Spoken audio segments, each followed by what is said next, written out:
Les éditions Tellem présentent un enregistrement intégral de Le sentiment d'abandon de Saverio Tomasella, lu par Thomas Alonso. À mes enfants, à la mémoire de Christilla Taudière qui a encouragé ma passion pour la liberté.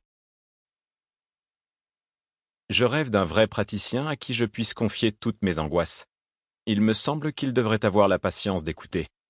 Quel bienfait ce serait de trouver un praticien qui ne me classe pas dès mes premières paroles dans telle catégorie, qui ait assez de patience, de temps et d'amitié pour reconnaître dans mes indications les troubles de ma vie, si profondément en accord lorsque je souffre, avec le vécu de toute une existence, surmonter ce qu'elle a de douloureux, le dépasser et apprendre ainsi lentement le choix inconscient.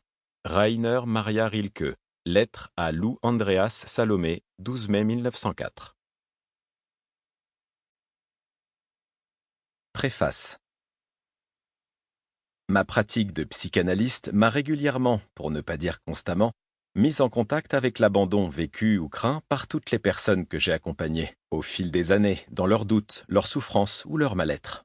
De mon expérience clinique en ce domaine m'apparaissent trois principales observations. En premier lieu, tout patient porte fréquemment en lui une souffrance d'abandon, même si elle revêt des qualifications diverses, sentiments, états ou angoisses d'abandon.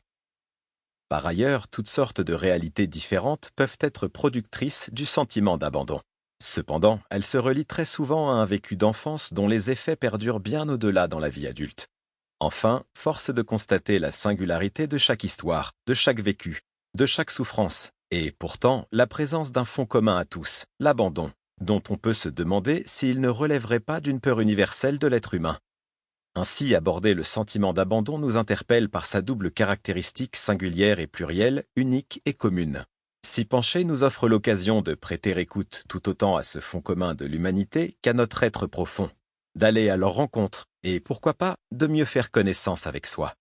Avec cet ouvrage, Saverio Tomasella ouvre cette voie au lecteur en lui donnant à partager son approche subtile et éclairée du sentiment d'abandon, nourri par sa riche expérience humaine et psychanalytique. Je vous en souhaite une lecture éclairante et féconde. Véronique Berger, psychanalyste. Introduction. Une réalité universelle, des tourments singuliers. Quant à des conseils, seul en donne la solitude. Mallarmé. La question de l'abandon est vaste comme le monde. Elle est très largement présente dans la littérature, le théâtre, l'opéra, le cinéma. Certaines images poétiques y font référence. Une maison en ruine, un champ dévasté. Sample complete. Ready to continue?